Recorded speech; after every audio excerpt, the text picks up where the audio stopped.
Well, Saturday across the state, it was good to see hundreds of people standing in line for the flu vaccine as they're trying to stave off what has become once again an epidemic.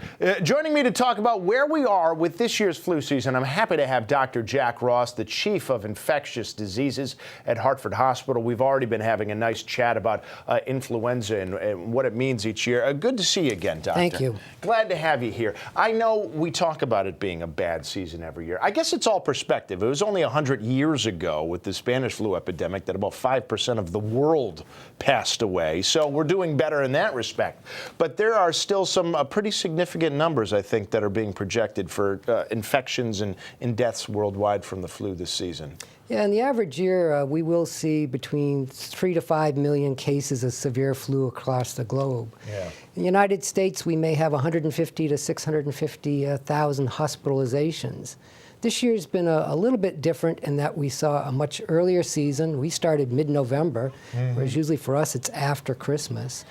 We saw the cases at Hartford Hospital at least peak around the week of January 9th to 10th, where we had 42 people in-house with influenza at that time. Last Friday, we were down to 20. Okay. So I'd say it's shaping up to be moderate to severe compared to our usual years. What I do think we're going to see is we're going to see another 2 to 4 weeks with the activity we're seeing right now, which is heavy. Okay. The CDC said the flu is widespread in Connecticut this year, and I was talking to you before. I feel like they do that every year. So in some ways, maybe they're not necessarily doing themselves the best service because it'll tend to go in one ear and out the other. But this is, regardless of whether it happens every year, this is considered widespread. This is a concern, yes? It is widespread, and you're correct. Generally, it becomes widespread every year, but usually more sequentially. This year, it seems to be happening all at once, and again, as I mentioned earlier.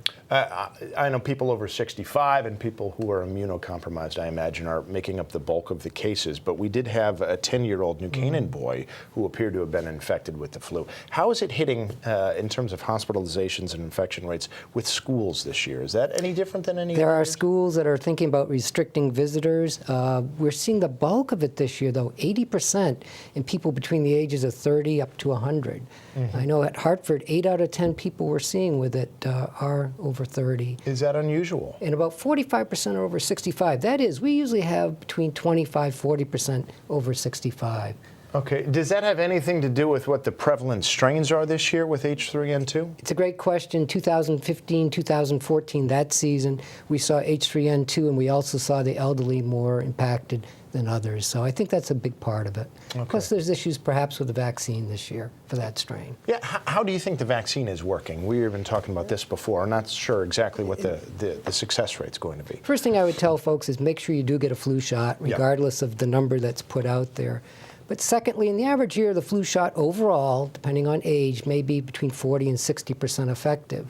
This year, there's preliminary information from Australia that it might only be 10 or 11% against the H3N2 strain. Yeah. CDC right now is analyzing that. We won't have that number till late in the spring in 2018. How will people out there know if they have the flu versus just a cold? How long will it take for them to tell? And what does that do? What does that mean in regards of trying to get Tamiflu? Because I think time is somewhat of the essence with Tamiflu, is it not? There's 2 points there that you made that are important. Number one, influenza has a wide spectrum of symptoms. You can be almost asymptomatic in a small number of people. But for most of us, you'll know it's like getting hit by a truck. Yeah. You want to take to your bed, you want to shake, and you don't want to really move from that bed for a couple of days. After it leaves you, you may feel sick for 7 to 14 days with just fatigue and perhaps some of the myalgias, and hard just getting going again. In terms of Tamiflu, what we generally recommend is for all people hospitalized or those who are at higher risk for complications. The average person, it'd be nice if we had enough, but there have been some spot shortages of Tamiflu across the country. We'd like to save it for those at high risk who develop influenza or those who get hospitalized. Okay, so there you go. Doctor, thank you so much. Thank you. Doing everything you can to try to fight this spread. Handshaking, by the way, if you're curious, I asked, does he do it? He says yes. That's why we have Purell. Also a very good thing. Alcohol still works very well against viruses.